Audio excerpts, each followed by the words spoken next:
राजा राम की कहानी। परिचय। राजा राम, जिन्हें भगवान राम के नाम से भी जाना जाता है, भारतीय पौराणिक कथाओं में एक प्रमुख और आदर्श व्यक्तित्व हैं। रामायण, महर्षि वाल्मीकि द्वारा लिखित महाकाव्य, उनके जीवन और वीरता की गाथा को विस्तार से वर्णित करता है। राजा राम अयोध्या के राजा दशरथ और रानी कौशल्या के पुत्र थे। उन्हें भगवान विष्णु का अवतार माना जाता है। जन्म और बाल्यकाल। राम का जन्म त्रेता युग में अयोध्या नगरी में हुआ था।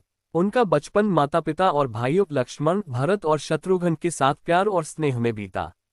उन्होंने गुरु वशिष्ठ से शिक्षा प्राप्त की और अल्पायु में ही अनेक धार्मिक और योद्धा गुणों में निपुण हो गए। राजा दशरथ ने राम को युवराज घोषित करने का निर्णय लिया, लेकिन कैकेयी, जो राम की सौतेली मां थी, ने अपनी 2 वरदानों का उपयोग करके राम को 14 वर्ष का वनवास दिलवा दिया और अपने पुत्र भरत को राजा बनाने का आग्रह किया। राम ने पितृभक्ति और मर्यादा का पालन करते हुए वनवास को स्वीकार कर लिया और सीता तथा लक्ष्मण के साथ वन चले गए। वनवास के दौरान राम, सीता और लक्ष्मण ने अनेक कठिनाइयों का सामना किया। राक्षसों और दुष्ट शक्तियों से युद्ध करते हुए उन्होंने धर्म की रक्षा की। रावण, लंका का राजा, ने छल से सीता का हरण कर लिया। राम ने वानरराज सुग्रीव और हनुमान की सहायता से वानर सेना तैयार की और लंका पर आक्रमण किया। रावण का वध और सीता की वापसी। राम ने लंका पहुंचकर रावण से युद्ध किया और अंततः उसे पराजित कर मार डाला। उन्होंने सीता को रावण की कैद से मुक्त कराया और सत्य तथा धर्म की विजय स्थापित की। इसके बाद राम, सीता और लक्ष्मण ने अयोध्या वापसी की, जहां उनका भव्य स्वागत किया गया।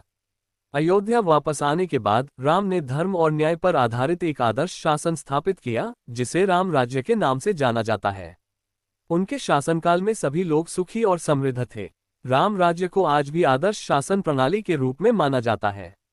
राजा राम की कहानी न केवल धार्मिक दृष्टिकोण से महत्वपूर्ण है, बल्कि यह हमें मर्यादा, धर्म और आदर्श जीवन जीने की प्रेरणा भी देती है। राम का जीवन, उनके संघर्ष, उनकी विजय और उनका आदर्श शासन भारतीय संस्कृति और इतिहास में एक महत्वपूर्ण स्थान रखते हैं। उनकी कहानी आज भी लोगों को सत्य, धर्म और न्याय के मार्ग पर चलने की प्रेरणा देती है।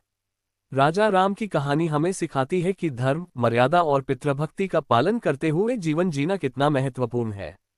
उनकी कहानी न केवल धार्मिक ग्रंथों में बल्कि भारतीय लोककथाओं और संस्कृति में भी गहराई से रची बसी है।